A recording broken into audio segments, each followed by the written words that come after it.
Yo trataré de dar aquí alguna acepción de lo que entiende por subjetividad política para que quizás usted ayude en su propio proceso de darse respuesta a esa pregunta que me pareció interesante. Igual, la pregunta que planteó el profesor Nelson frente a ¿y qué aporta, lo generalizo, estas presentaciones a la psicología? ¿Qué es lo que la psicología social dice o aportaría a temas como estos, ya sea en el nivel de lo conceptual o en el nivel de la intervención? ¿Quién soy yo? Y entonces aparece esa pregunta, ¿quién soy yo? Que es diferente a la pregunta de usted no sabe quién soy yo, porque esa obliga a que usted se piense a sí mismo, diferente a la otra, que es una acción de petulancia, de ubicación de poder, en nuestro contexto al menos, donde ese usted no sabe quién soy yo demarca ya en alguna forma una jerarquía en términos de la manera como se plantea. Y si hacemos esa pregunta que previamente hemos planteado, ¿quién soy?, implica reconocernos en una noción de integralidad, para en esa noción de integralidad reconocer que al hablar de subjetividad no estamos hablando de algo meramente y únicamente abstracto, y que la subjetividad no es mera opinión caprichosa. Se dice, es que es su punto de vista subjetivo, y ya con eso creemos entonces que estamos hablando de subjetividad. Sino que la subjetividad, desde la filosofía, tiene una larga data. La subjetividad desde la sociología tiene un gran recorrido. La subjetividad desde la antropología tiene una mirada que están recuperando muy recientemente. Y la psicología, pues igualmente la ha ido trabajando, aunque en unas particularidades que algunos asumen que tiene una noción muy intrapsíquica en la noción de esa subjetividad. Aquí trataré de reconocer entonces una mirada integradora, esa dimensión bio-psicosocial, para reconocer que, al hablar de subjetividad, me implica reconocer que esa subjetividad no es a la manera de un alma en pena que anda por allí deambulando, sino que, así como puede llegar a requerirse territorios para que seamos sujetos, se requieren lugares para que emerja la subjetividad, y que ese lugar es la dimensión biológica, pero una dimensión biológica que va en relación con lo psico, porque es expresión de ella, pero que además tiene que tener una interacción en el ámbito de lo social, y que son simplemente taxonomías para efectos de comprendernos, pero que en la realidad son una integración absoluta. Nosotros, como sujetos con subjetividades, no somos sistemas cerrados, sino que somos sistemas abiertos. Y como sistemas abiertos, por lo tanto, tenemos una tensión entre la entropía y la negantropía, es decir, una tensión entre el orden y el desorden. Siempre nuestra existencia individual y colectiva es tensionante entre orden y desorden. Así, frecuentemente, nos llamen siempre a que seamos ordenados y creamos que solamente existe el orden.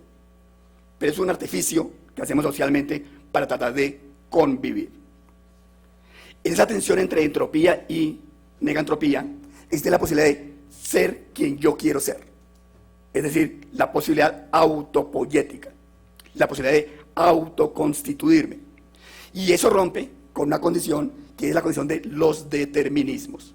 La dimensión psico, que implica el proceso de incorporación, interiorización y el proceso de exteriorización de la cultura, en lo que desde la psicología conocemos como los procesos de socialización.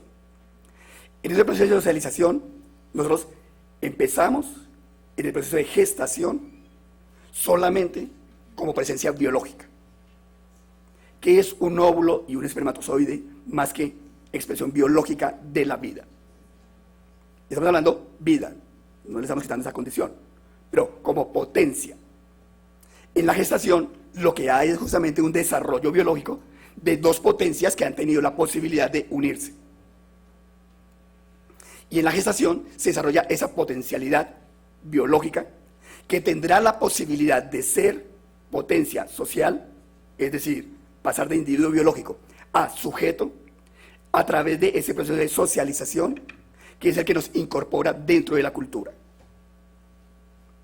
Si no fuera por la cultura, seríamos mera animalidad. Se tienen los ejemplos, pocos pero existentes, de los niños fiera, que siendo niños fiera no aprenden lo que es propio, entre comillas, de los humanos, porque lo de los humanos no es heredado genéticamente. sino que es aprendido colectivamente a través de los procesos de educación. Por lo tanto, la socialización va a permitir que ese organismo biológico adquiera la cultura, la interiorice y a partir de eso decida si la va a producir o a reproducir. La mayoría de las veces, por mecanismos de poder, nos quedamos en la acción de reproducción. Por lo tanto, la pregunta de ¿quién soy yo?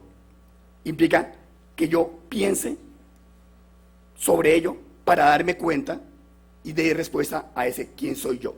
Y esa es, en últimas, la subjetividad. La subjetividad es un acto o una actividad de reflexividad. Diferenciamos la palabra reflexividad de reflexión, porque reflexión conduce a una lógica, ¿sí?, de pensamiento, sobre todo académico. La reflexión va más a lo académico. La reflexividad es más existencial, si se quiere. Por lo tanto, uno no piensa la subjetividad de forma racional, sino uno reflexiona, ¿sí?, en términos de vivencia existencial, procesual, lo que uno ha sido y lo que uno está siendo. Digo, uno reflexiona en el sentido hipotético de que uno lo haga, porque lo que plantean todas las teorías sobre el poder es que los poderes evitan que uno se piense a sí mismo. Y por eso los poderes lo que hacen es sujetarnos a sujeciones. Y por eso estamos siendo sujetos, sujetados a sujeciones. ¿Cómo romper esas sujeciones? Entre comillas, en lenguajes clásicos, tomando conciencia de que existe la sujeción. Pero además, no somos solamente cuerpo-carne, sino que además somos, para ser incluso cuerpo, existencia psico, socio, simbólica y cultural. Y esas condiciones de contexto, que puede llegar eventualmente a ser parte del territorio, es lo que va creando condiciones instituyentes de subjetividad. Allí, al colocar la palabra instituyente, es necesario recordar que estamos dando referencia a una teoría en particular, que es la planteada por Castoriadis, donde él plantea que lo social se mueve en una tensión entre lo instituyente y lo instituido. Lo instituido es lo ya dado, es la cultura que recibimos. Lo instituyente es lo que nosotros vamos colocando como quiebres, como resistencias, como opciones. Y siempre hay posibilidad de lo instituyente.